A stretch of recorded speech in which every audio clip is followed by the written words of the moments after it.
The key factor actually doesn't have to do with energy. It has to do with the condition of the house itself. And for me personally, it's the foundation. Ground source heat pumps. They're very sexy.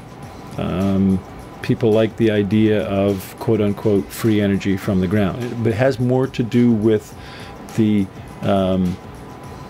quality of the basic construction of the house rather than the energy efficiency features. Okay. You know, water heaters and furnaces can be upgraded, but if you don't do a good job on the duct work, then whatever you put in may not be worthwhile. That being energy efficient doesn't mean you have to shiver in the dark and brush your teeth with twigs.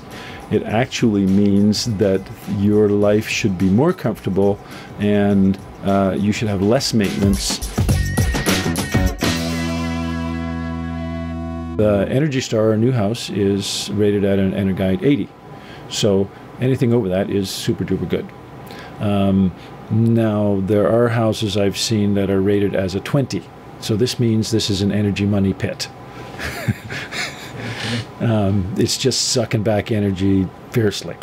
So, but, you know, if you can look up for your car, you can look up online what the mileage rating is. You go to the dealer, there's all kinds of stuff. But for a house, how do you know, just standing in the street looking at the house, it's a pretty house, it has chimney, windows, shrubs, and so on. How do you know what the energy efficiency really is for this house?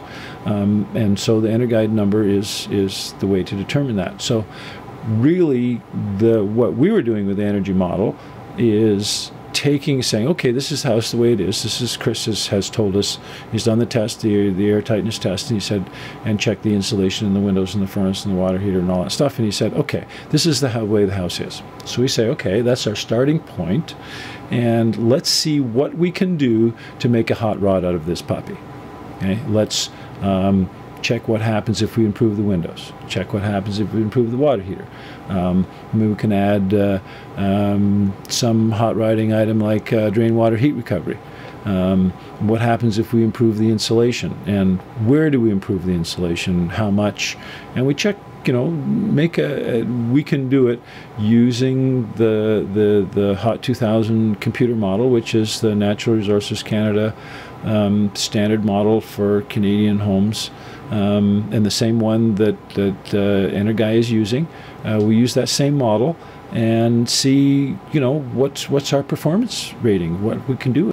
That number is every time someone goes and gets an eco energy audit of their house, and they have to have an eco energy audit so they can get grant money to upgrade the furnace or the windows or their insulation.